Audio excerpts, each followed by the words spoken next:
Bienvenidos al Museo de Arte Miguel Urrutia. Presentamos para ustedes hoy el conversatorio Habitando el País de las Imágenes, Cineastas y Pintores, como apoyo a la exposición He aquí la luz, obras del Centro Nacional de Artes Plásticas CENAP.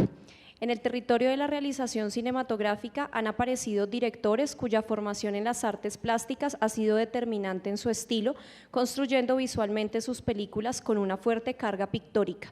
Estos cineastas, que han alimentado sus influencias estéticas a partir de la reflexión y conocimiento de la tradición de la pintura occidental, han logrado de esta forma indagar y experimentar con las múltiples posibilidades de la gramática audiovisual.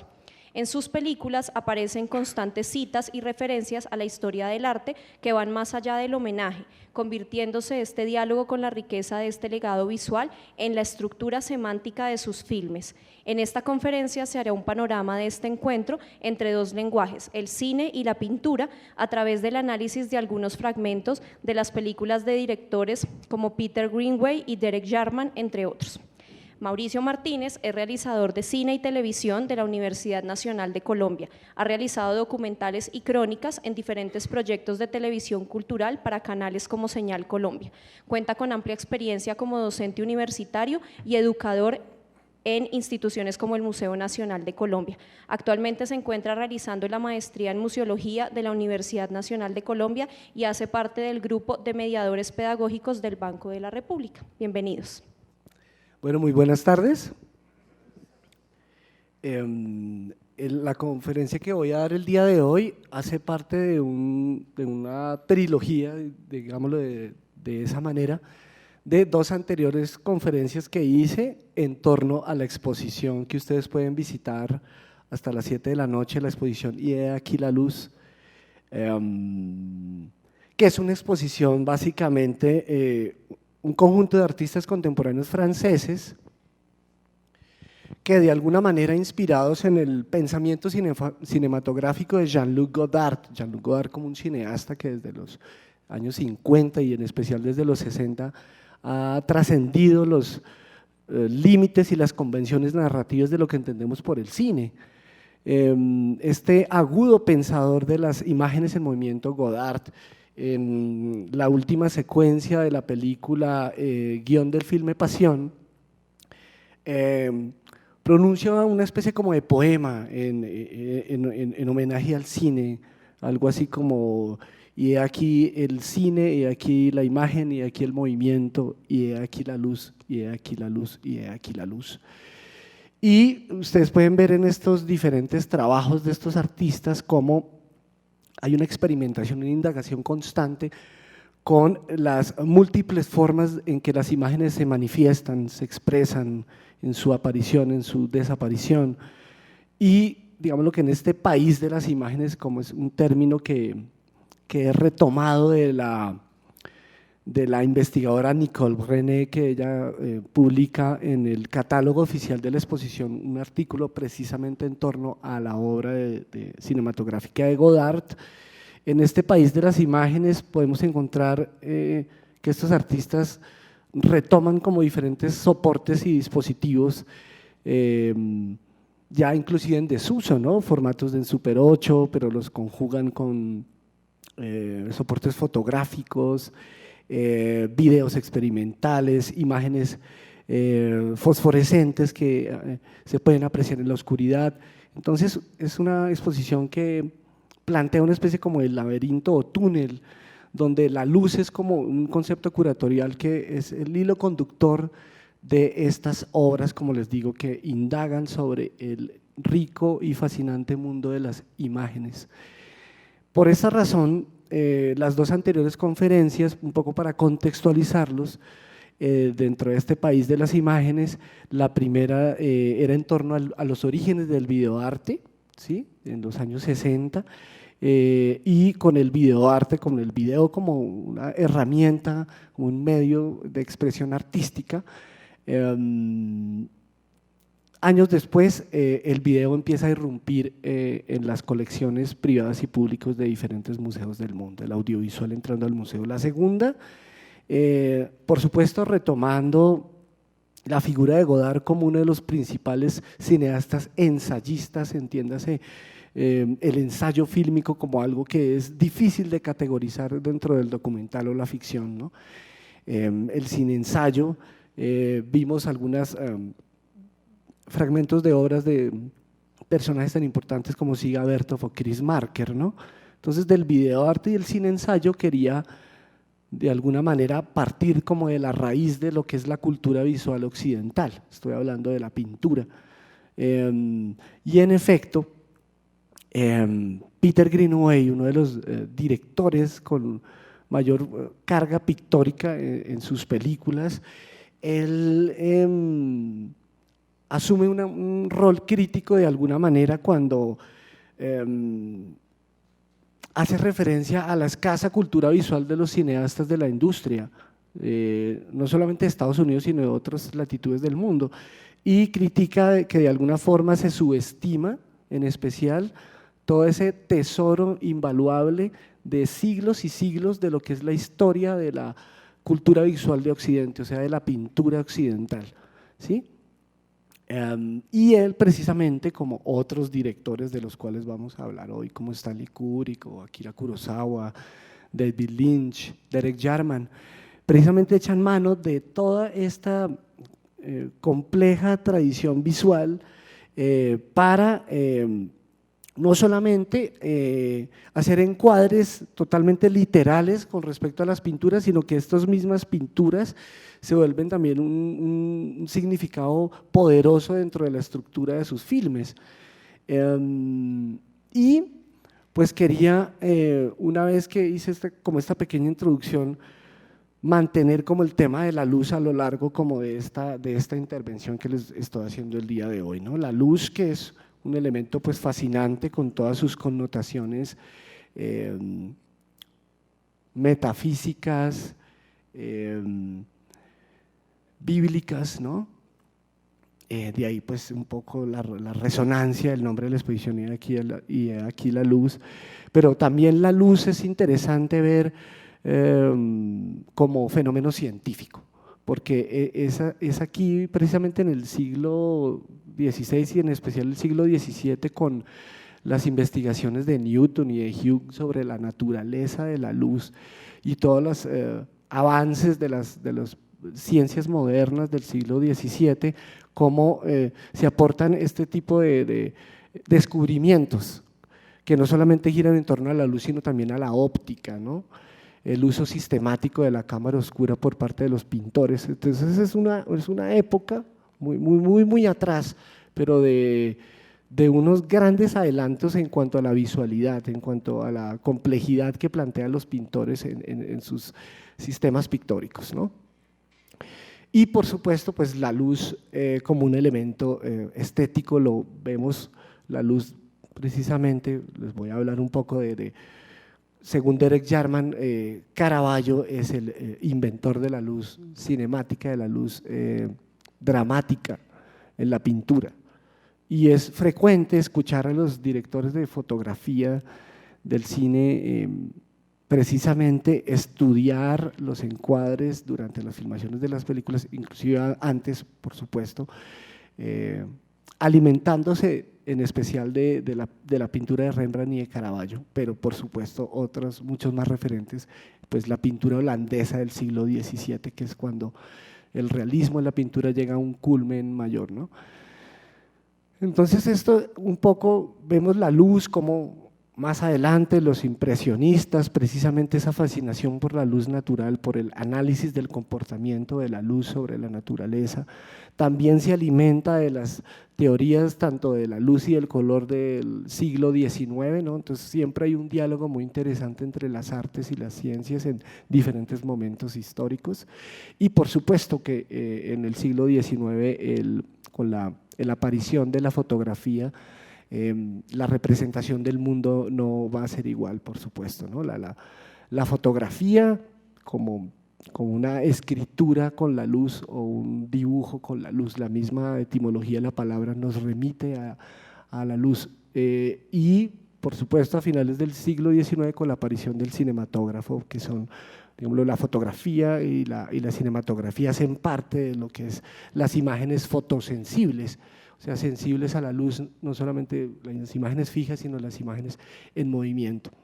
Y pues ya en el siglo XX vemos como ya en el arte contemporáneo, ¿no? Hay toda una indagación, una experimentación con la luz, como la instalación de Véronique Jumart al final de la exposición, o los trabajos de Philippe Parreno, tanto la marquesina que está en la entrada de la exposición como su trabajo donde utiliza serigrafías impresas en tinta fosforescente. Entonces, un poco, este es como el tema un poco de hilo conductor de la luz. El tema de las relaciones del cine y pintura son absolutamente vastas y inabarcables.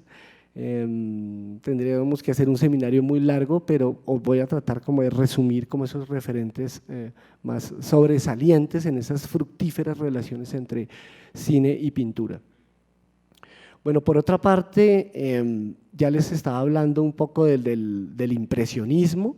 Es interesante ver que el final de una tradición visual que viene desde el Renacimiento, o sea, desde la proposición del cubo escénico, de la perspectiva renacentista, de la perspectiva que nos impone una mirada unilateral de la realidad, ¿no? Y la búsqueda ante todo de la representación fiel de la naturaleza, ¿no? Esa tradición que se inaugura con el Renacimiento, que alcanza el culmen con la pintura holandesa del 17 y que va a llegar hasta pues, el siglo XIX, donde lo bello y lo que es denominado el gran arte es el que imita fielmente la naturaleza, el modelo natural, ¿no?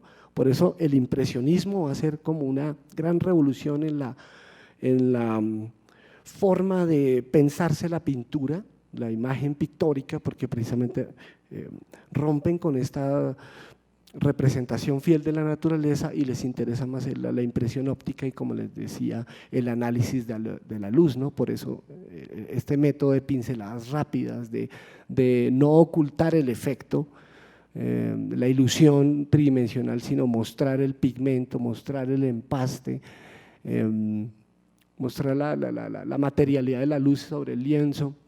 Entonces, con el impresionismo, como que se parte ahí esta tradición que venía desde el siglo XV, y pues no es gratuito que es también el momento en que la fotografía pues ya hace parte del cuerpo social en el mundo occidental, ¿no? Y la fotografía y la estampa japonesa como también dos influencias muy fuertes en la pintura impresionista, ¿no? Eso es bien interesante ver cómo la capacidad de la fotografía de capturar lo instantáneo, lo fugaz, ¿no? Tiene que ver precisamente con la actitud del pintor impresionista de capturar precisamente esos momentos fugaces de la naturaleza, ¿no? En torno a la luz y al color. Y precisamente coincide también este momento, digámoslo, después de lo que proponen los impresionistas. De pronto ustedes han escuchado que en la historia del arte viene un momento posterior que los historiadores han llamado el posimpresionismo, o sea, cuando aparecen grandes figuras dentro de la pintura occidental como Cézanne, que es uno de los referentes importantísimos para el cubismo del siglo XX. Por otro lado, por supuesto, Vincent van Gogh, que también va a ser como esa figura que van a retomar no solamente los faudistas, sino también los pintores expresionistas, Gauguin y Toulouse-Lautrec, ¿no? El momento del posimpresionismo coincide precisamente con la aparición del cinematógrafo, ¿no? De todas estas investigaciones en torno a la imagen en movimiento, el kinetoscopio, el fenaquitoscopio, ¿no? Todos estos aparatos precinematográficos derivan en la primera proyección del cinematógrafo de los hermanos Lumière en 1895, ¿no? Y el cine como el gran arte del siglo XX, ¿no? Ya en el siglo XXI ya los estudiosos hablan de una época post-cinematográfica, ¿no? Todo lo que con la irrupción y la consolidación de la televisión en el mundo visual del mundo occidental, y globalizado, ¿no? Después de la segunda mitad del siglo XX y con la fuerte irrupción de las artes digitales y las artes transmediales, ¿no? Por eso estamos hablando de una experiencia postcinematográfica. Ya ver una película en la actualidad, verla en Netflix, pues no es lo mismo que ver una película hace 40, 50 años, ¿no? Inclusive, pues no sé si ustedes escucharon que en el Festival de Cannes hubo una polémica en torno a otorgarle premios a películas que en primera instancia estaban siendo hechas no para pues, ser proyectadas en una sala, sino para ser vistas por Netflix, ¿no? Pedro Almodóvar fue uno de los que criticó como este procedimiento, y pues eso nos dice mucho de esto que nos evidencia lo que se conoce como la era postcinematográfica, ¿no? Entonces un poco esa coincidencia entre lo que empieza a hacer el arte moderno en la pintura a finales del siglo XIX, comienzos del siglo XX, el cinematógrafo en un comienzo visto como una invención, como un espectáculo, pero es interesante ver en el siglo XX cómo personajes como de la escuela de Brighton en Inglaterra, comienzos del siglo XX, cómo encuentran las posibilidades específicas del lenguaje cinematográfico, ¿no? Lo que es el uso del primer plano, del close-up y del montaje, que es como la naturaleza fundamental del cine y del video, bueno, de las imágenes en movimiento. Y por supuesto, la construcción de una sintaxis cinematográfica en Estados Unidos con Griffith, una teorización alrededor del montaje con los rusos, Pudovkin, Kuleshov y Eisenstein en los años 20, y ya lo que tiene que ver con esas relaciones fructíferas entre el cine y la pintura. Si ustedes van a ver los comienzos del siglo XX con los artistas del futurismo italiano como Marinetti, los artistas surrealistas, los cubistas, bueno, toda esta irrupción de las vanguardias históricas de comienzos del 20, todos se vieron profundamente fascinados con el cine, ¿no? Por su capacidad de movimiento. O sea, primero el movimiento, segundo el tiempo, que ha sido también otra obsesión, digámoslo, en la pintura occidental, ¿no? Cómo plasmar el tiempo, cómo hablar del tiempo en una imagen quieta, en una pintura, ¿no? Y pues el cine como arte temporal es el que empieza como a fascinar a todos los artistas de vanguardia. En todas las vanguardias que les digo hay experimentaciones con la imagen. Y hasta hablamos de cine abstracto, ¿no? O sea, todas estas ideas que planteaba Kandinsky de lo espiritual en el arte, se van a materializar con muchos experimentos de pintar directamente en el soporte fílmico, ¿no? Donde no se buscaba contar una historia, por supuesto, una narración, sino la experimentación pura de formas y colores en movimiento, ¿no? Personajes como Fischinger, Egelin o Richter son ejemplos fehacientes de lo que fue el cine absoluto, el cine abstracto, ¿no? Y en esa época, digamos los años 20, estaba muy popularizada una frase de varios artistas, pero en especial del primer artista del cual vamos a hablar el día de hoy.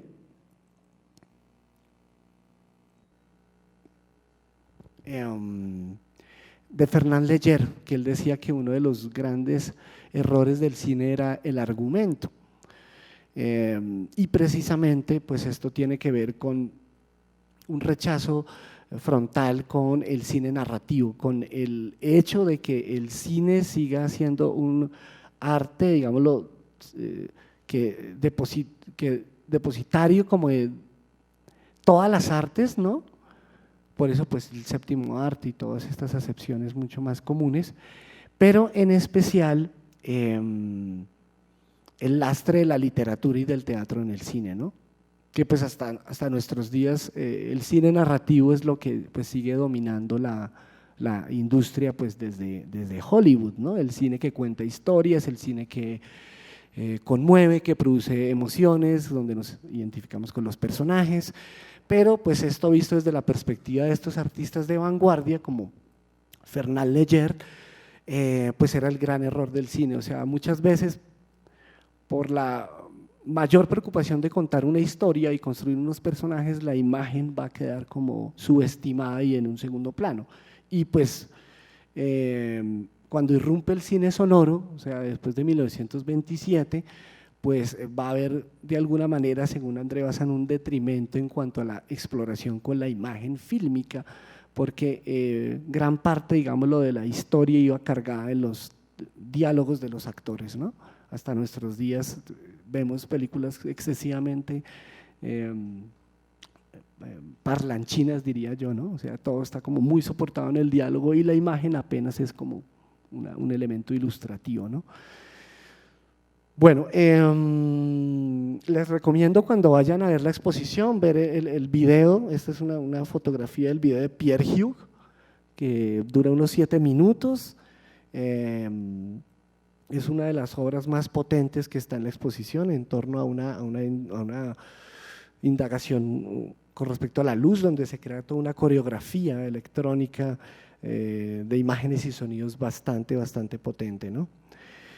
Un poco para continuar con Fernand Léger, inclusive aquí en el Museo Botero pues hay 2 obras originales de Fernand Léger, más dentro de su línea figurativa. Pues Fernand Léger transitó en el futurismo, en el cubismo, ¿no? Y así como Marinetti y otros futuristas y otros artistas vanguardistas con respecto al cine estaban también obsesionados como por la máquina, por el ritmo, el vértigo de que se estaba viviendo en el crecimiento acelerado de las ciudades a comienzos del siglo XX, ¿no? Y pues bueno, esta obra nos dice mucho de lo que está pasando dentro de la modernidad, ¿no? El tren como símbolo de la modernidad, ¿no? Este cuadro pues básicamente construido a partir de planos geométricos, de simultaneidad visual, ¿no? Que es uno de los elementos que caracteriza el cubismo. Y esos son elementos que Fernand Léger va a utilizar en un filme dentro de la, digámoslo, tradición experimental del cine muy reconocido que se llama Ballet Mecánico, que es uno de los primeros ejemplos que quería mostrarles. Vamos a ver algunos apartes, vamos a ver esa experimentación con el ritmo, con la superposición de imágenes, inclusive la utilización de lentes que ya los futuristas habían utilizado para producir unos efectos de distorsión visual, ¿no? Pero sobre todo la obsesión por la máquina, por el ritmo y por el movimiento. Eso es lo que este cine experimental de los años 20 nos ofrece. Entonces, pues, inclusive el mismo nombre nos dice bastantes cosas sobre esa fascinación por el cine de un personaje como Fernand Léger. Entonces vamos a ver algunas partes del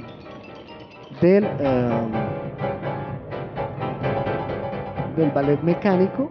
Por supuesto que esto es la música que está ahí es colocada mucho después, porque esta película es hecha en los años 20, donde todavía estamos en la etapa del cine silente. Entonces vamos a ver algunos apartes.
Bueno, esos planos repetitivos de la señora que aparecen aquí me recuerda un poco a las experimentaciones que hacía Marcel Duchamp en su etapa temprana, por ejemplo, el desnudo bajando la escalera o obras como La novia, ¿no? Que las han categorizado como cubistas, pero el mismo Duchamp rechazaba esa acepción, ¿no? Buscaban mucho más como la descomposición del movimiento, de las fases del movimiento, eso que desde los experimentos de Muybridge en el siglo XIX con los fotogramas de los diferentes movimientos del caballo galopando, ¿no? Pues van a influir a un artista como Duchamp a propósito como de esta imagen repetitiva de la anciana que está subiendo la escalera.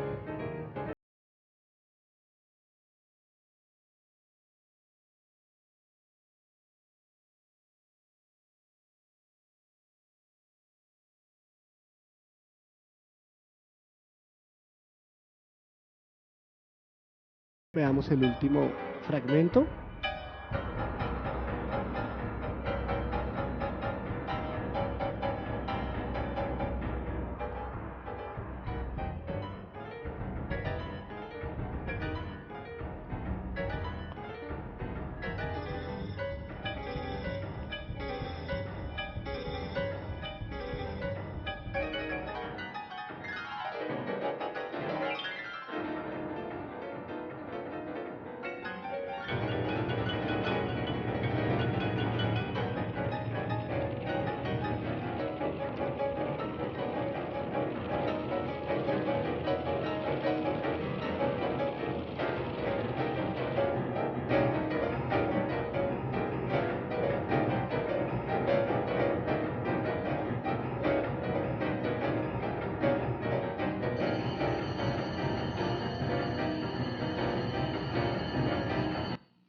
Bueno, perfecto. Esto es toda una oda a la modernidad, como ustedes pueden ver. Por un lado, dentro de las vanguardias está esta posición, pero por otro lado habían posiciones totalmente contrarias, como de varios artistas expresionistas que veían esta idea del progreso material, de los avances tecnológicos como algo que iba en detrimento de la sociedad, de la dignidad humana. Y pues la Primera Guerra Mundial, ¿no? Comienzos del siglo XX es uno de los acontecimientos que en efecto va a poner en cuestionamiento esa idea del progreso, porque ustedes saben para qué ha sido utilizada la tecnología, ¿no? Bueno, esto por el lado del ballet mecánico de Leger. Por supuesto, los surrealistas, aquí otra vez vuelvo a citar las obras que hacen parte de aquí de la Manzana Cultural. En el Museo Botero pues está una escultura de Dalí, el busto de mujer. Y hablo de Dalí porque de pronto ustedes han escuchado este referente fundamental dentro del cine y dentro del mismo surrealismo, ¿no? Como en los años 20, pues Salvador Dalí, Luis Buñuel, pues hacían parte de todo el grupo en torno a André Breton, toda la vanguardia parisina, ¿no?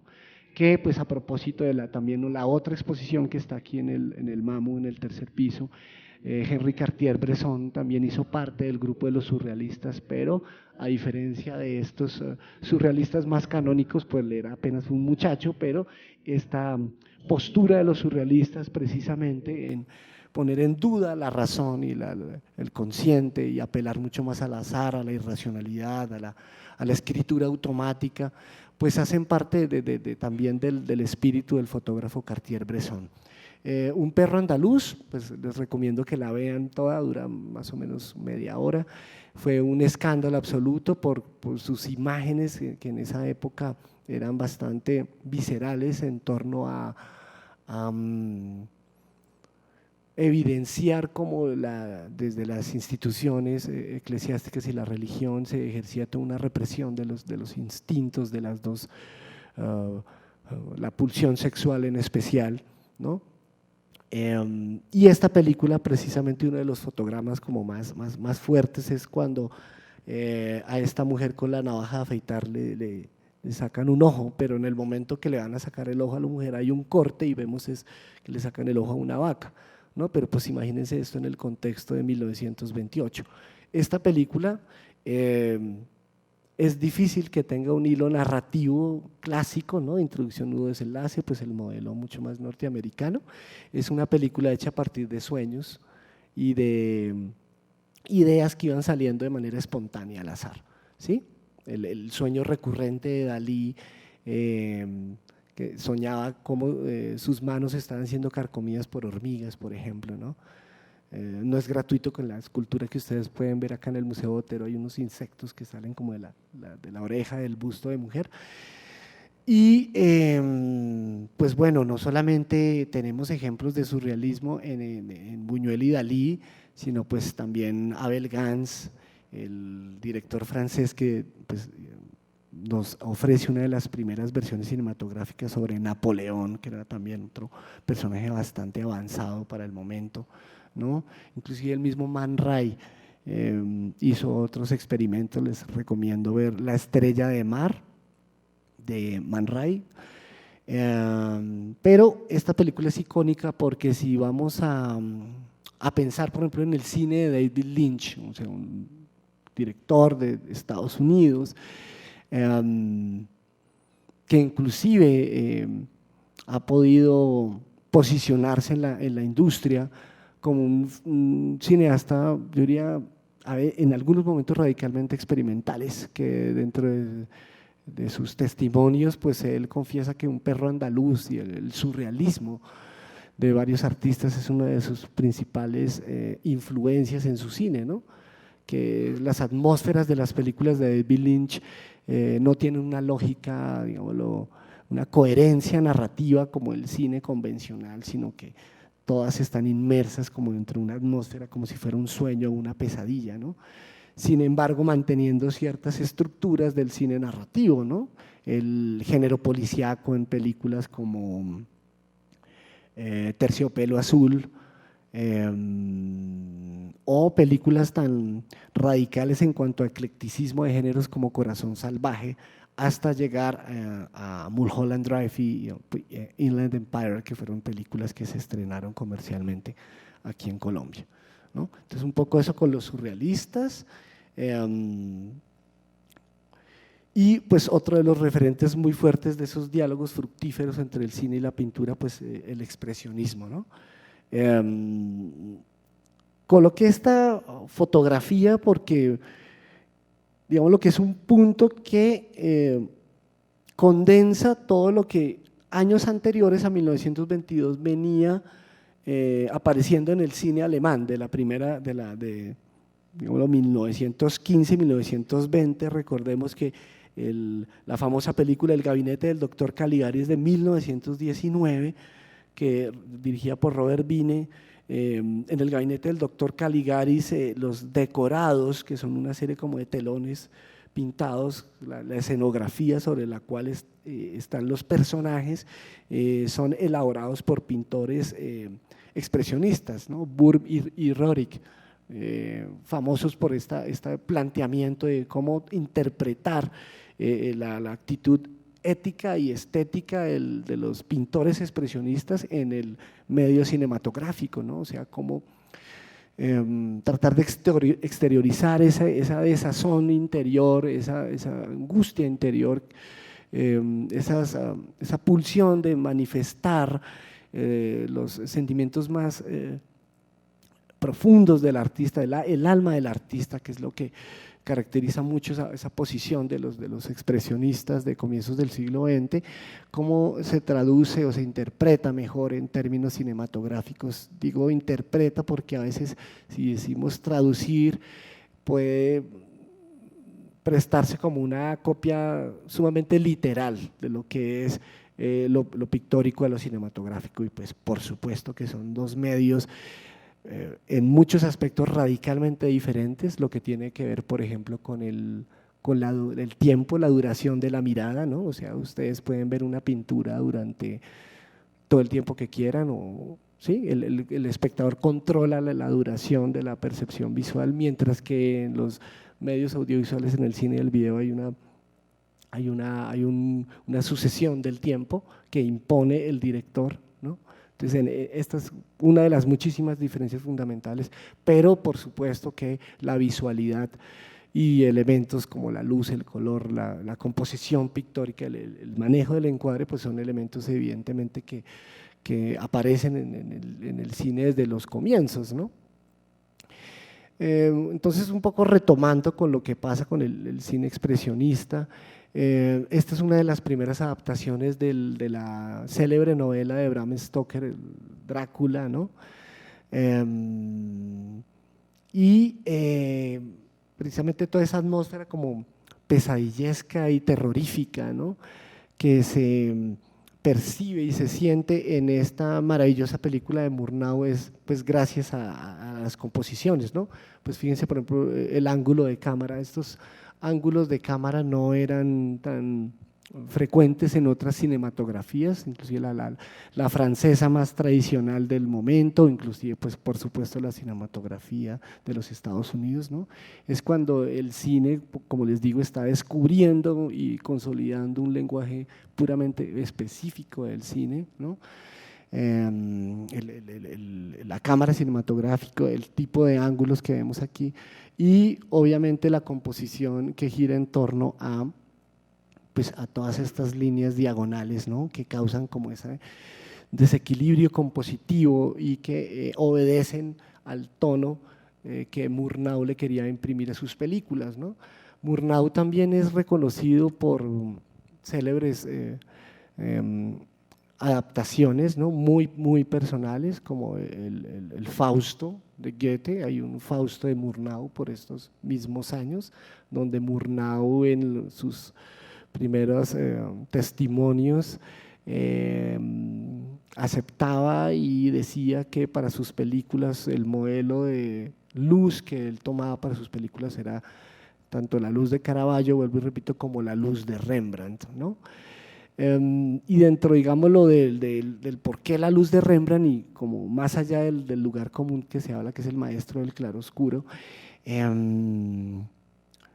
hay algunos autores que han estudiado la luz de Rembrandt como la luz simbólica, ¿no? Hay autores que hablan como de tres modalidades de la luz simbólica, la luz dramática y la luz atmosférica. Cuando hablamos de la luz simbólica les coloco como un ejemplo así súper concreto, que es el de la pintura religiosa, por ejemplo, cuando aparecen imágenes de la Virgen, cuando llega el arcángel, por ejemplo, el tema de la Anunciación, ¿no? Es una luz como que viene de algo más, que va más allá de lo natural, de lo físico, es una luz de carga metafísica, es una luz divina, ¿sí? Entonces la luz empieza a tener como unas connotaciones simbólicas, ¿no? Cuando hablo de Murnau, precisamente en Fausto, que hay toda esta confrontación entre el bien y el mal, pues él utiliza la luz precisamente para plantear simbólicamente estas dicotomías, ¿no?, entre el bien y el mal, la luz y la oscuridad, ¿no? Pero por otra parte, cuando hablo de la luz dramática, la manera en que Caravaggio iluminaba sus pinturas, pues también aportaban dinamismo, cinematismo a la imagen, ¿no?, algo muy de lo que empieza a augurar el barroco, ¿no?, porque pues cuando hablamos de Caravaggio está como entre el manierismo tardío y lo que años posteriores va a ser pues el periodo de la pintura barroca, ¿no? Eso por una parte de la luz dramática, que es una luz, también una luz teatral, ¿no? No es una luz natural, es una luz artificial, una luz creada precisamente para hacer realce de los volúmenes y las texturas, ¿no?, en el caso de los vestuarios de los personajes. Vamos a verlo más adelante. Por ejemplo acá, ¿no?, esto es una de las clásicas pinturas de Caravaggio, ¿no?, una luz que parece estar como arriba de la escena, una luz cenital, ¿no?, que baña la escena, pero pues es una luz que destaca unos elementos y oculta otros, ¿no? Le interesa destacar, por ejemplo, las arrugas en la frente, ¿no?, el centro de atención, ¿no?, en todo este juego compositivo de ejes, el del Santo Tomás el Incrédulo, que necesita meter el dedo en la llaga para comprobar que Jesús resucitó, ¿sí? Y por otra parte, un poco retornando a lo de los directores de fotografía, como ellos parten muchas veces como de la iluminación caravallesca, ¿no? Cuando hacen, pues sobre todo empleo de iluminación artificial en interiores, ¿no? Cómo se diseña una luz, cómo se diseña un claroscuro para crear un dramatismo en determinadas escenas, ¿no? Y esto es pues inherente a muchos géneros de la cinematografía, empezando por el cine negro, ¿no? El cine negro, este cine policíaco de detectives de los años 30, 40 en los Estados Unidos, que retoma también toda la estética del expresionismo, ¿no? El cine de terror, ¿no? El drama psicológico, ¿no? Cómo pueden echar mano de este referente tan potente que es la luz de Caravaggio, ¿no? Pues este cuadro que es muy también reconocido, un episodio bíblico pintado miles y miles de veces, cuando una mujer judía que emborracha al general asirio Holofernes y le quita la cabeza, ¿no? Pero aquí ya empiezan como a despuntarse todos los elementos de lo que es el barroco, ¿no? El dramatismo, el movimiento, la exageración, ¿no? La gestualidad, la emotividad, ¿no? Y la luz, como les digo, para destacar todos los elementos, no solamente la piel de los personajes y sus expresiones, sino en especial pues también reproducir el volumen y las texturas, en especial pues en este caso de los vestuarios, ¿no? Entonces eso con respecto a el elemento de Caravaggio. Bueno, quería ir un poco más adelante porque todavía nos queda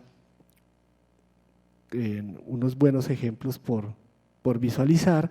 Quería saltar al impresionismo, ¿no? Con Auguste Renoir, con este cuadro también muy reconocido, ¿no? Es la pintura impresionista muchas veces se considera como una pintura, pues por supuesto luminosa, una pintura blanca, optimista, positiva, en contradicción con la pintura posimpresionista, que es mucho más como mucho más conflictiva en cuanto a la interioridad expresada por medio del color, ¿no? Pues tenemos por ejemplo el movimiento de los navis de los profetas, y por supuesto en Vincent van Gogh. Y ahora el ejemplo que les voy a mostrar es de Jean Renoir, o sea, el hijo del pintor Auguste Renoir, ¿no? Que toda su infancia creció al lado de los pintores impresionistas, ¿no? Inclusive hace unos 4 años se hizo una película, se llama Renoir, que muestra precisamente al cineasta Jean Renoir muy joven y a Auguste Renoir ya en decadencia.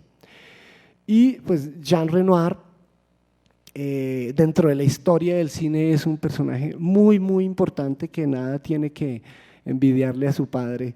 Jean Renoir como uno de los que inaugura lo que se llama en cine el realismo poético, esa búsqueda del naturalismo, o sea, de explotar al máximo la luz natural, un poco dejando al lado la luz artificial, pero buscando la poesía por medio de la luz natural, ¿no? Por medio de la cotidianidad de personajes comunes y corrientes, ¿no? Jean Renoir también, según André Bazin, es como el gran experimentador de la profundidad de campo, o sea, entiéndase la profundidad de campo, pues que esto viene también de la fotografía, cuando una imagen, tanto lo que está más cerca a nuestros ojos como lo que está en el último plano muy lejos, todo se ve supremamente nítido, supremamente todo en foco, ¿no? Jean Renoir fue el gran maestro del plano secuencia, ¿no? De una cámara fija con mucha profundidad de campo, sin necesidad de estar cortando a primeros planos o planos detalles de la escena, ¿no? O sea, dejar que el tiempo fluya, que el tiempo discurra, ¿no? Era un poco la indagación que hacía Renoir en sus películas, ¿no? Y les voy a mostrar algunos fragmentos de una película llamada Un día en el campo, ¿no? Voy a leer rápidamente como la reseña para contextualizarnos, ¿no? Es una salida al campo de Jean Renoir de 1936, Francia. Es un relato basado en una película basada en el relato de Guy de Maupassant. La película nos ubica en 1860, en los alrededores de París. el comerciante Dufour decide pasar un domingo en el campo junto a su esposa Juliette, su hija Henriette, su suegra y su futuro yerno Anatole. Se hospedan en una posada junto al río y antes de la comida, sobre la hierba, los hombres se van de pesca. La madre y la hija, durante un paseo en barca, conocen a dos jóvenes que quieren seducirlas. La lluvia pondrá un abrupto final al bucólico y pasajero idilio. Entonces vamos a ver unos fragmentos de Un día en el campo de Jean Renoir.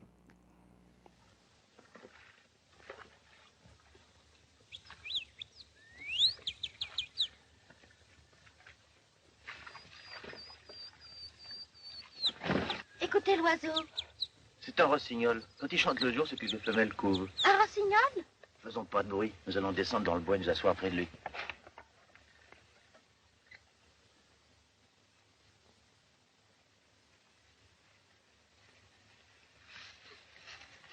Courbez-vous. Comme c'est beau. Je n'ai jamais rien vu d'aussi beau.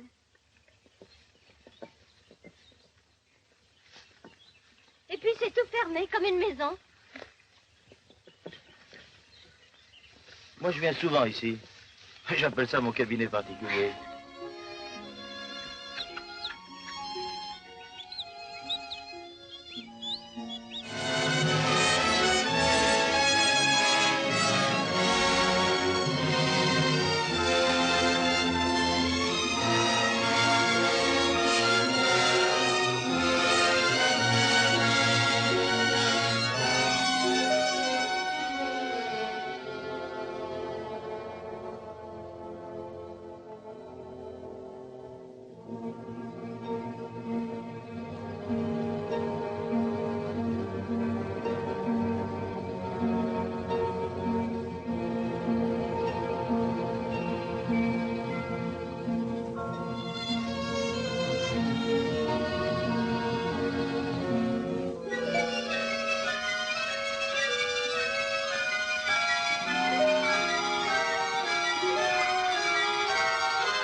Bueno, pues es interesante ver cómo a partir de la referencia de la pintura de su padre, pues Jean Renoir crea una obra que le debe a la pintura impresionista, pero que construye una obra puramente cinematográfica, ¿no? Ruedan exteriores, ¿no? O sea, también es el realismo poético un poco, se sale de los estudios, ¿no? De la artificialidad del cine en los estudios, pues bueno, los pintores impresionistas también pintaban al aire libre, los cineastas del realismo poético salían a los exteriores a buscar la luz natural y con esa misma, digámoslo, ese fragmento que les quería mostrar, esa misma emoción frente a la naturaleza, esta metáfora de lo fugaz y lo efímero, no solamente de los fenómenos naturales, sino también de las relaciones humanas, de las relaciones amorosas, pues precisamente veíamos como el final de una relación amorosa y una serie como de planos de paisaje que anuncian la llegada de la lluvia, que es como el final de la historia. Entonces, una película con un espíritu fuertemente impresionista y pues que cineastas como Andrei Tarkovsky le deben mucho como a esta tradición del realismo poético, ¿no? Obviamente que Tarkovsky mucho más con temas filosóficos y trascendentales sobre la condición humana, ¿no? Pero explotando mucho el blanco y negro y el poder de la luz natural, ¿no? Bueno, quería ahora mostrarles esta pintura, que es otra de las obras maestras de la pintura holandesa de comienzos del siglo XVII, los banquetes de los oficiales de la Guardia Cívica de San Jorge, de Frans Hals, ¿no? Es fascinante, pues, como toda la historia de lo que sucede en lo que hoy son los Países Bajos, ¿no? Cómo se da toda esta prosperidad económica tan fuerte, ¿no? Ámsterdam como una ciudad donde el comercio y los negocios y la consolidación de una burguesía poderosa, ¿no?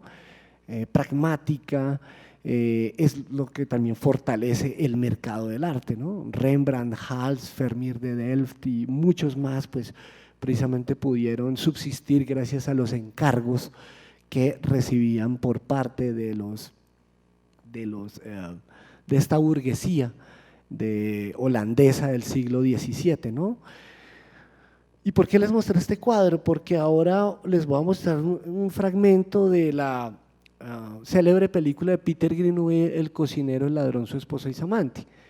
Este cuadro, pues una reproducción de este cuadro de Hals, aparece en la película,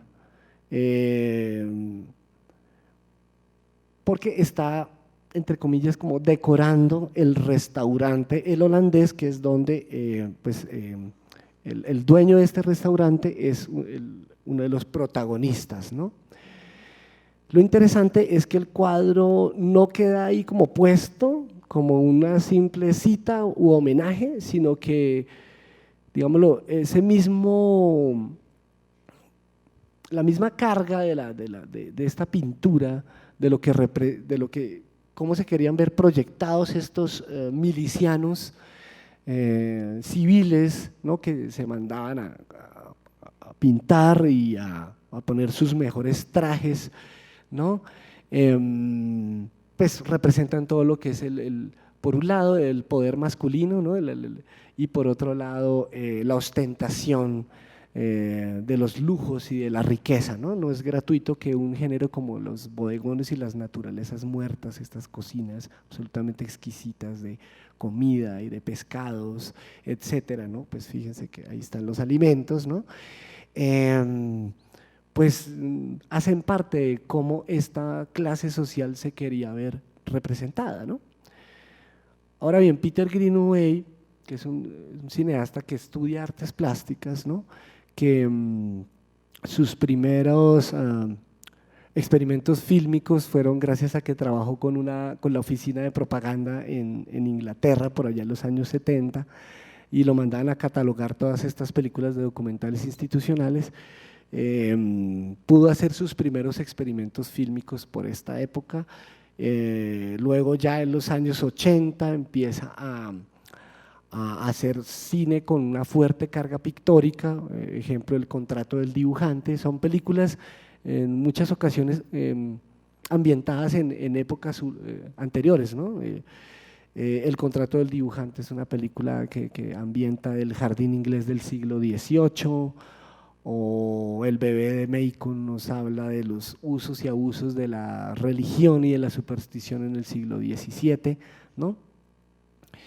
Y en El cocinero, el ladrón, su esposa y su amante, pues él, primero que todo son como 4 personajes, el ladrón, el dueño del restaurante, que es la personificación de la crueldad, ¿no? Greenaway decía que él se inspiró mucho en la Inglaterra de los años 80 y todo el neoliberalismo que impulsó Margaret Thatcher, ¿no? En detrimento de la clase obrera inglesa, que le dieron muy duro en la época de Margaret Thatcher, todo este neoconservadurismo tan fuerte, ¿no?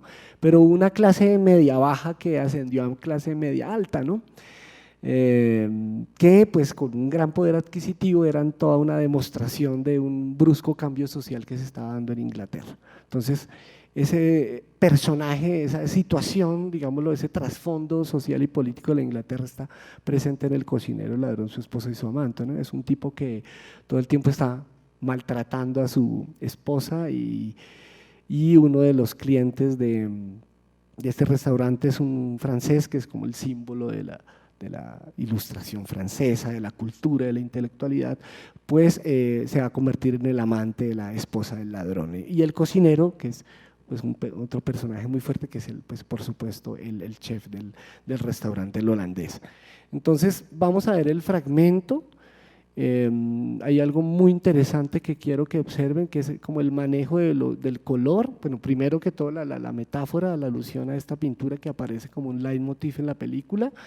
Por otra parte, el movimiento de cámara, que son unos travelings laterales muy largos, que nos va mostrando los diferentes espacios, ¿no? Que va desde el baño, el restaurante, los pasillos, la cocina, donde hay toda una unidad de color, ¿sí? Una paleta cromática que identifica y define cada uno de los espacios que recorre la cámara en El cocinero, el ladrón, su esposa y su amante. His head's in the clouds, a good cook, brilliant cook. Except he will put mushrooms on everything. Henry, put that cigarette out. Do you mind if I eat whilst you smoke? What you've got to realise is that a clever cook puts unlikely things together. You know, I'm an artist, the way I combine my business and my pleasure. Money's my business, eating's my pleasure. Going up. No smoking. You want to thicken your French accent up a bit, Richard, mate. Make it sound as though you just come over from Paris. Give me...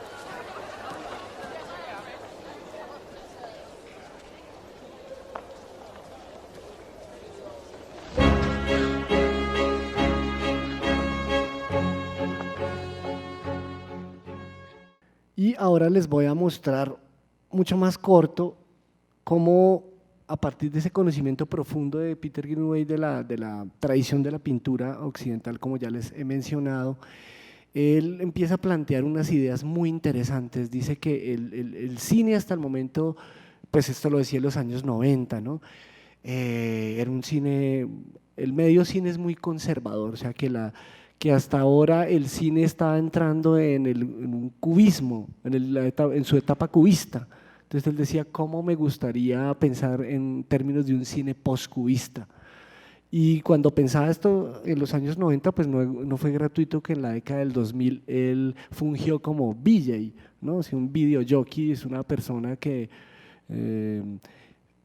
ahora es como muy común, los artistas jóvenes que pueden manipular imágenes en tiempo real y pueden crear como una especie de collage visuales, ¿no? A partir de elementos, imágenes heterogéneas, haciendo la edición en tiempo real, ¿no? Muchas veces estos experimentos de VJ pues aparecen acompañados de arte sonoro, ¿no?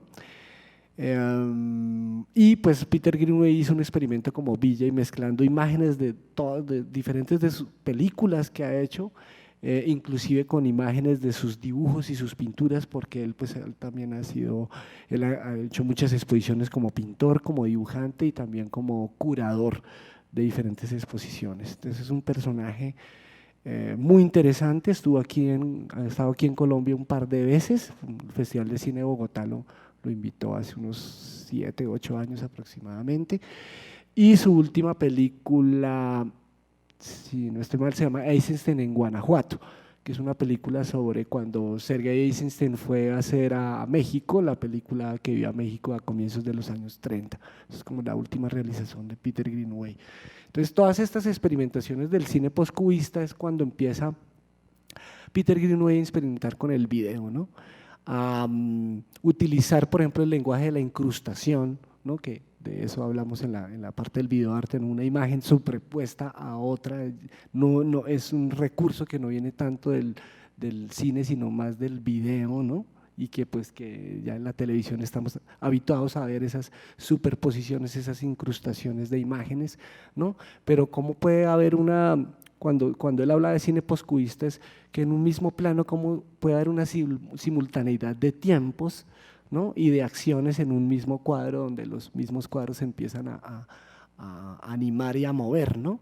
Ejemplo, de pronto que ustedes vieron las dos partes de Lars von Trier, Ninfomanía, utilizaba bastante como este recurso similar al que Años atrás, ya en Prosperous Books, venía haciendo los libros de Próspero, venía siendo Peter Greenaway. This book drums against the bookcase shelf, and because it is always bursting of its own volition, it has to be held down with a brass weight.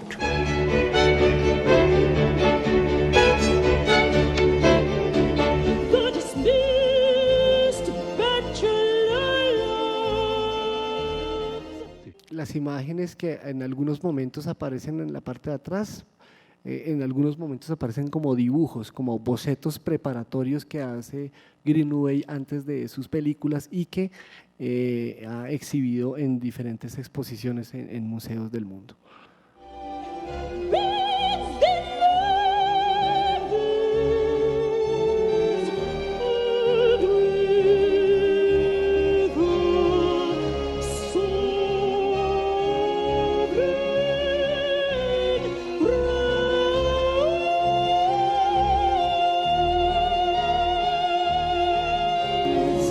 Y bueno, esto es lo del cine postcubista del cual les estaba hablando.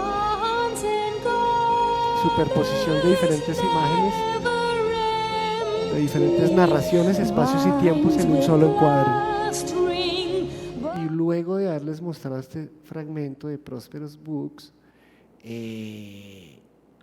si alguien quiere como sentir el barroco de manera potente, de lo que era la sensibilidad y la cultura barroca en Europa, les recomiendo esta película del bebé de Macon, ¿no? Todo esto de que la teatralidad, ¿no? El efectismo, la emotividad, el mundo como una representación, y el bebé de Macon precisamente es como una representación dentro de una representación.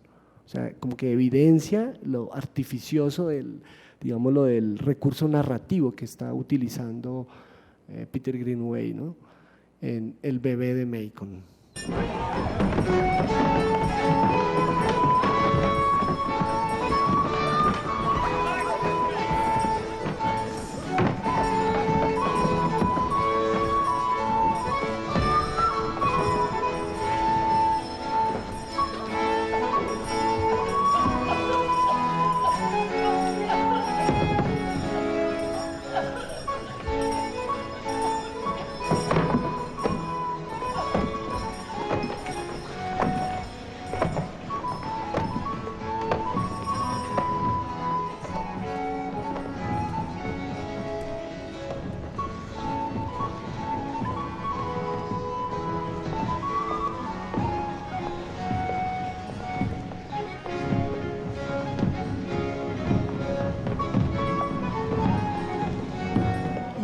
Luego de haber visto a estos ejemplos del cine de Peter Greenaway, quería retornar sobre Jean-Luc Godard, ¿sí? Y en especial hablarles de lo que es un tableau vivant, en francés. Tableau vivant es un cuadro vivo, ¿cierto? Un tableau vivant es una técnica que se viene utilizando en el cine por allá desde comienzos del siglo XX, desde los primeros, ¿no? Por ejemplo, adaptaciones que se hacían en Estados Unidos de la vida de Jesucristo, ¿no? Se basaban como en pinturas religiosas, ¿no? Y utilizaban esta representación en las películas por medio de actores vestidos exactamente igual a como salía la pintura, tratando de reproducir minuciosamente la iluminación, ¿no? Inclusive ya desde el siglo XIX en espectáculos de teatro, de variedades, ya se utilizaban los tableaux vivants como un espectáculo, ¿no?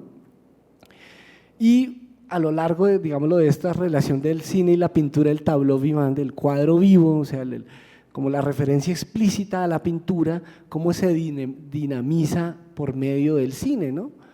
En el caso de la película Pasión, otra vez retornando al referente de la película, ¿no? Guión del filme Pasión lo hace a posteriori de Pasión. La historia de Pasión es un director de cine que está abrumado porque no sabe cómo contar su historia, no sabe cómo hacerse entender de su público, ¿no? Este director de cine en Pasión se alimenta y recrea una serie de cuadros famosísimos de la historia del arte, pasando por Goya, Delacroix, Ingres, Rembrandt, por supuesto. Lo interesante del tableau vivant es que la cámara no se queda fija, como se hacía a los comienzos del cine, sino que la cámara empieza como a cortar haciendo detalles de los personajes, la cámara inclusive se mueve alrededor de ese cuadro vivo y de alguna manera hay una deconstrucción de la imagen pictórica por medio del artificio cinematográfico. Eso es como lo interesante digámoslo, de este recurso del tableau vivant en diferentes cineastas. Les recomiendo una película de un director chileno muy desconocido, se llama La hipótesis del cuadro robado, que es como la excelencia por naturaleza del tableau vivant, ¿no? Y cómo el tableau vivant no está puesto ahí como mera decoración, sino que la misma historia que gira en torno a los personajes que representan el tableau vivant son los que justifican toda la trama y todo como el trasfondo temático de la película, La hipótesis del cuadro robado de Raúl Ruiz. Entonces vamos a ver un fragmento de Pasión de Jean-Luc Godard a propósito del tableau vivant y en especial, La ronda nocturna de Rembrandt, otra de las grandes obras maestras de la historia de la pintura occidental, ¿no? Que inclusive Peter Greenaway, cuando estuvo aquí en Bogotá, cuando les comenté, pues vino a mostrar, él tiene una película que se llama La ronda nocturna, que es sobre toda la historia que hay detrás de esta imagen pintada por Rembrandt en 1642, como todas las intrigas alrededor de los personajes, ¿no? Es una realización muy interesante. Pues el maestro del claroscuro también, por supuesto, pues la luz como nos deja los principales protagonistas, ¿no? Pero aquí hay un personaje que tiene una iluminación especial, muchos dicen que es Saskia, la que fue esposa de Rembrandt y que fue su modelo en buena parte de su obra, no solamente en pintura, sino también en muchos grabados. Les recomiendo también ver los grabados de Rembrandt, pues en Google los pueden ver, porque es una faceta de Rembrandt que se desconoce mucho, el Rembrandt grabador, ¿no? Entonces vamos a ver un pequeño fragmento de Pasión de Godard, ¿no? Esto también es como, ya vimos las milicias cívicas de San Jorge, esto también es básicamente una milicia cívica que salían como a hacer, mandaban a todo el mundo a dormir temprano y hacían su ronda por la noche como un cuerpo de seguridad, ¿no? De la misma comunidad, ¿no? Obviamente personas con mucho dinero también. Entonces veamos el tableau vivant de Godard. Loukachevsky, qu'est-ce que c'est que cette histoire? C'est pas un mensonge, mais quelque chose d'imaginé, qui n'est jamais l'exacte vérité, qui n'est pas non plus son contraire, mais qui dans tous les cas est séparé du réel extérieur par les à peu près profondément calculés de la vie. Ce n'est pas une ronde de nuit, mais une ronde de jour, éclairée par un soleil déjà bas sur l'horizon.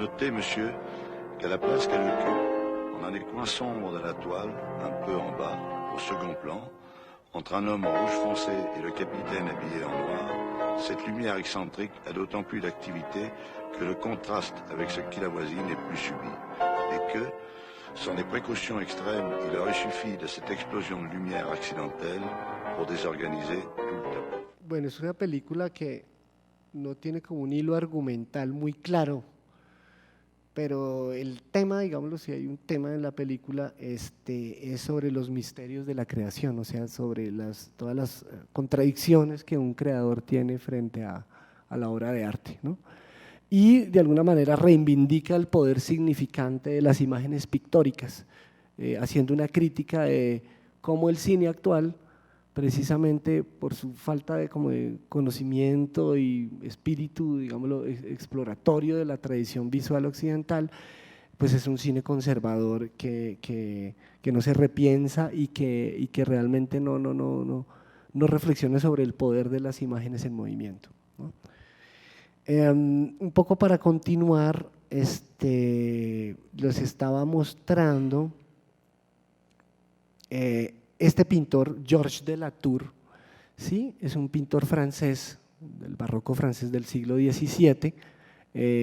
Pues a propósito, aquí en el Museo Otero, vuelvo a mencionar, hay una obra que se llama Homenaje a Georges de Latour, ¿sí? Georges de Latour tenía una característica especial, que muchos de sus cuadros eran pintados con la iluminación ínfima de las velas, ¿no? Eso fue una de las cosas que lo heredero como del caravallismo, ¿no? Y del tenebrismo, pero sobre todo pues utilizando la iluminación de las velas escasamente, ¿no?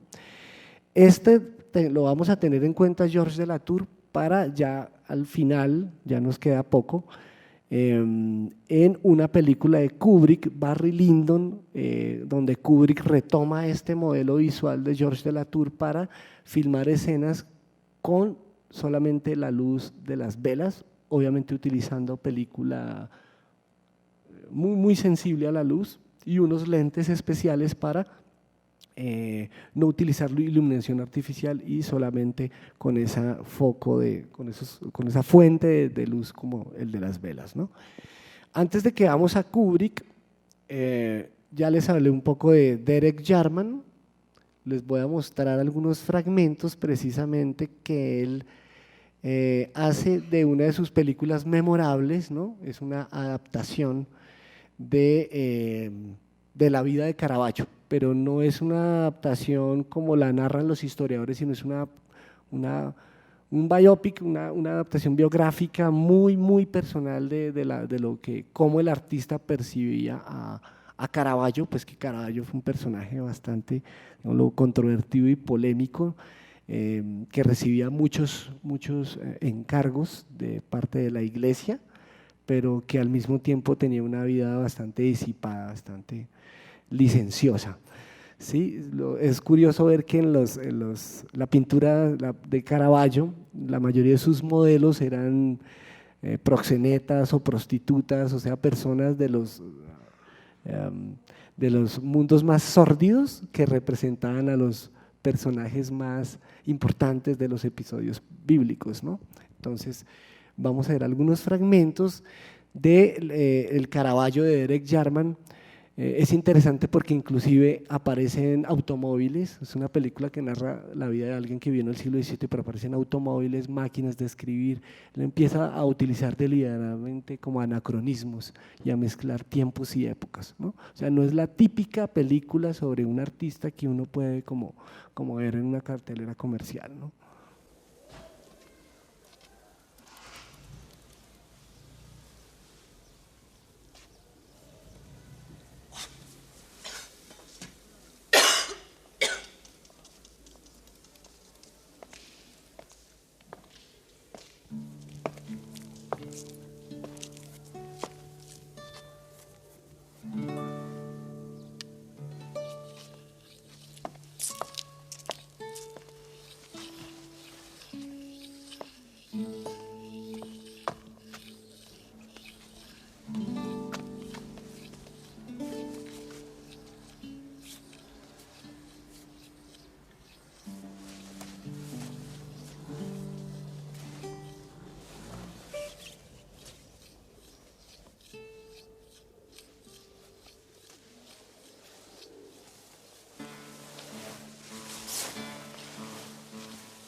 Bueno, se relata mucho sobre la vida pasional de Caravaggio, por supuesto, la homosexualidad de Caravaggio, pues varios de sus modelos eran sus amantes y pues tal vez también la misma condición homosexual de Derek Jarman, pues quería un poco como utilizar unos subtextos, utilizando como pretexto la vida de Caravaggio.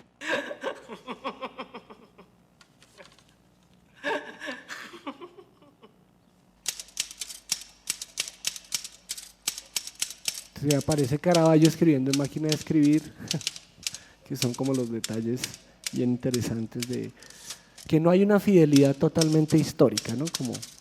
Como sí ahora vamos a ver en Barry Lyndon, donde hay una fidelidad absolutamente minuciosa y obsesiva por parte de Kubrick por representar el siglo XVIII inglés. Bueno, Derek Jarman también fue reconocido porque dirigió varios videoclips de agrupaciones como los The Smiths en Inglaterra en los años 80, los Pet Shop Boys, ¿no? Hizo varios videoclips bastante célebres.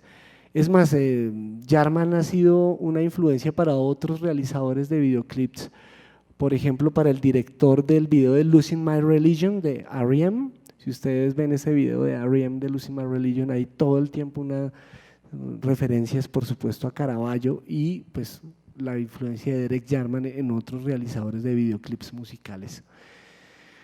Bueno,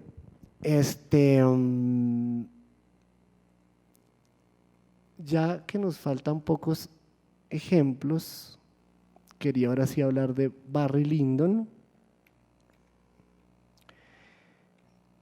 Sí, les leo rápidamente, un poco situándonos en la Inglaterra del siglo XVIII, la sinopsis de la historia de Barry Lyndon de Kubrick, que no es una de sus películas más difundidas, es una película basada en una novela, Las memorias de Barry Lyndon, del escritor William Thackeray.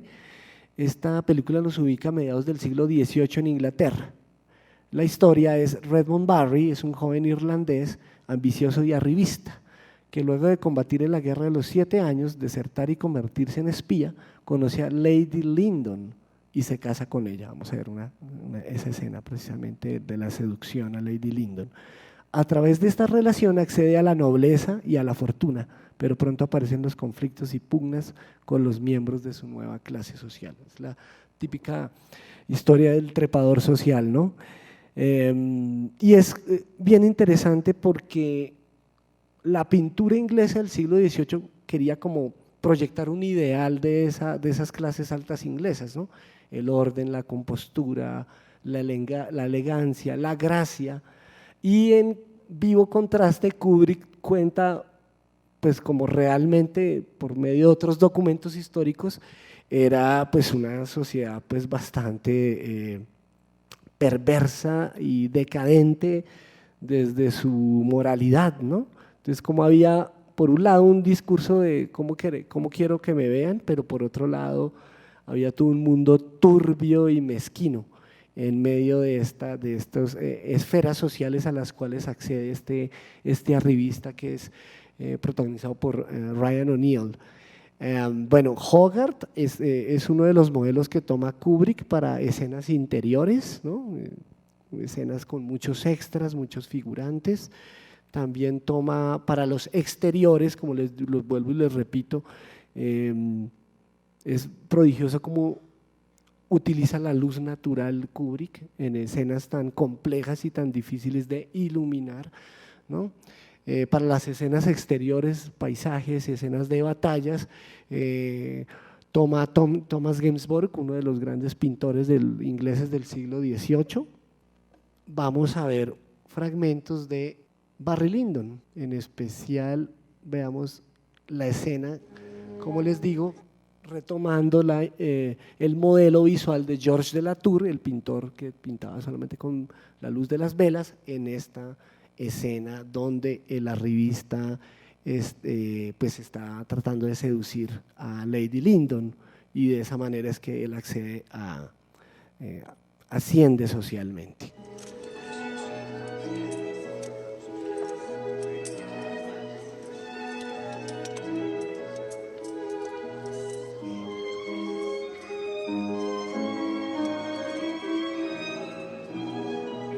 pas plus?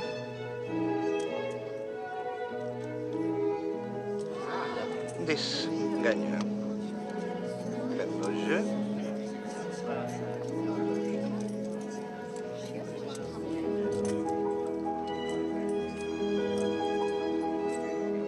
Bien, pas plus. Bueno, ya vimos unos ejemplos de interiores de esta película, ahora veamos un ejemplo de exteriores. Como les digo, el modelo es Thomas Gainsborough y otro pintor británico, Joshua Reynolds, también muy importante del siglo XVIII.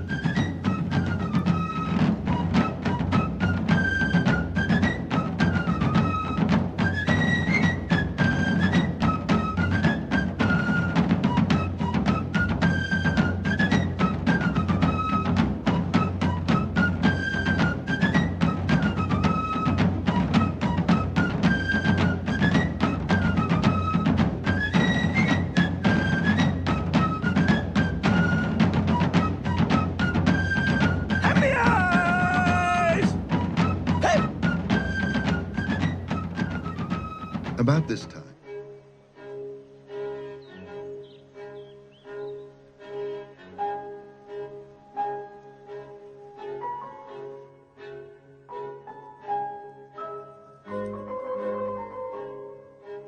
Aunque veo elementos aquí muy de la luz de Vermeer, ¿no?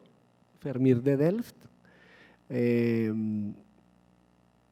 La luz que entra por la ventana, que era básicamente el método que utilizaba uno de los grandes directores de fotografía, Néstor Almendros, que trabajó para varios directores de la nueva ola francesa como Eric Romer y François Truffaut. Les recomiendo un libro bellísimo que escribe Néstor Almendros que se llama Días de una cámara, donde narra toda su vida y su existencia en torno a ser director de fotografía de películas de los más célebres directores.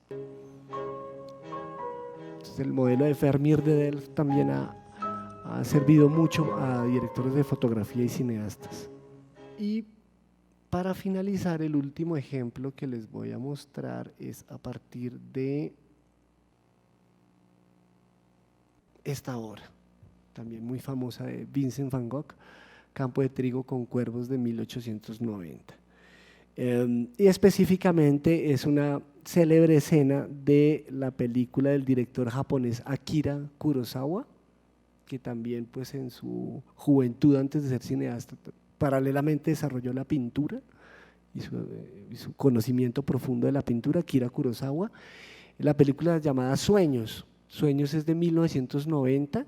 Sueños es una estructura, son más o menos 8 secuencias, son 8 sueños de diferentes, digámoslo, tratamientos y temáticas, y uno de esos 8 episodios, esos 8 sueños que nos presenta Akira Kurosawa en esta película, hay una secuencia llamada Cuervos, que básicamente es un joven, parece ser estudiante de arte japonés, que visita el museo Van Gogh en Ámsterdam, y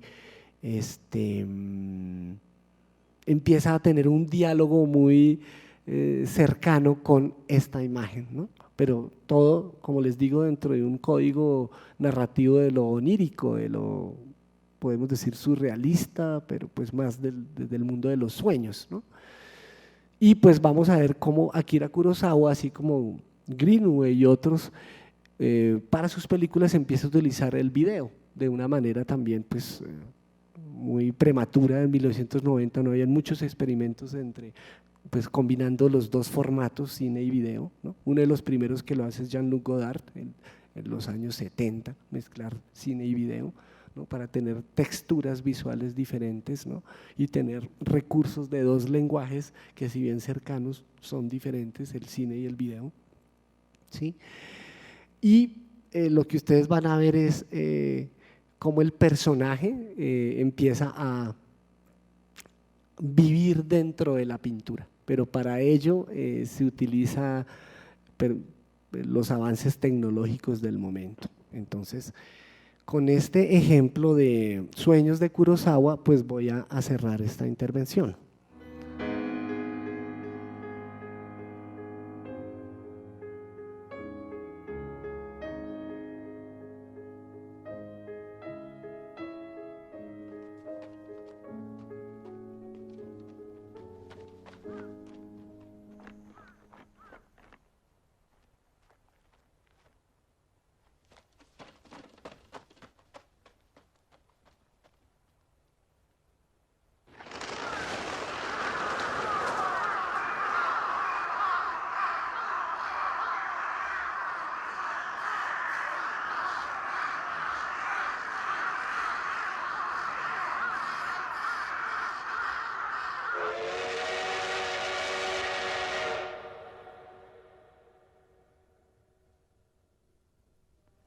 Bueno, pues traté como de mostrarles como los ejemplos más relevantes, más interesantes, aunque hay muchos más que podría con este tema hacerse todo un seminario de muchas sesiones. Y con esta, digámoslo, con esta conferencia Habitando en el país de las imágenes, cineastas y pintores, quería como cerrar esta trilogía que les estaba comentando en torno a la exposición Y he aquí la luz. O sea, primero empezamos con el videoarte, luego fuimos con el cine ensayo y luego como el conocimiento de la pintura también refresca y muestra nuevos caminos para la creación audiovisual. La exposición está hasta el 24 de julio. Los lunes, miércoles y sábados se proyectan películas y videos hechos por los artistas invitados a la muestra, aquí mismo en este auditorio, desde las 9:30 de la mañana hasta las 6:30 p.m., como les digo, hasta el 24 de julio. Y pues no sé si tenemos 5, 10, 15 minutos, si tienen ustedes preguntas, opiniones, tenemos una pequeña franja de tiempo, sé que me alargué un poquito, pero quería no dejar nada por fuera porque pues todos son ejemplos maravillosos sobre esa relación de cine y pintura. Gracias por su asistencia y su atención.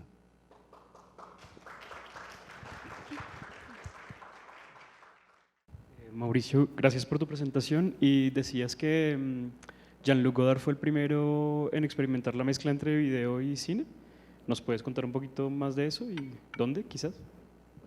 Por supuesto. La película se llama Numéro 2, que es número 2, la hace como a mediados de los años 70. En efecto, ya pues en los años 60 es que se empiezan como a masificar y a popularizar los equipos portátiles de video y en un momento en que ningún cineasta estaba mirando con ese espíritu visionario que siempre ha tenido Jean-Luc Godard, él decidió combinar como los dos soportes, ¿no? O sea, veía que el video le daba posibilidades, o sea, una persona que ya en el 75 ya había hecho más o menos unas 20, 25 películas, Godard es un personaje bastante prolífico, y que después de haber hecho 25 películas descubría el video y se daba cuenta que el video da unas posibilidades expresivas que la misma técnica cinematográfica no le otorgaba. Entonces es uno de los pioneros, ¿no? Posteriormente, a propósito de esa relación de cine y video, personajes como Francis Ford Coppola van a empezar a utilizar el video sobre todo para grabar los ensayos con los actores, o sea, va a ser más una herramienta como de apoyo, aún subordinada al cine, pero no con el espíritu, digámoslo, exploratorio de los videoartistas de los 60 y 70, y en especial con un personaje como Jean-Luc Godard que, o sea, cine, video, fotonovela, pintura, todo era como de un mismo país, como del país de las imágenes.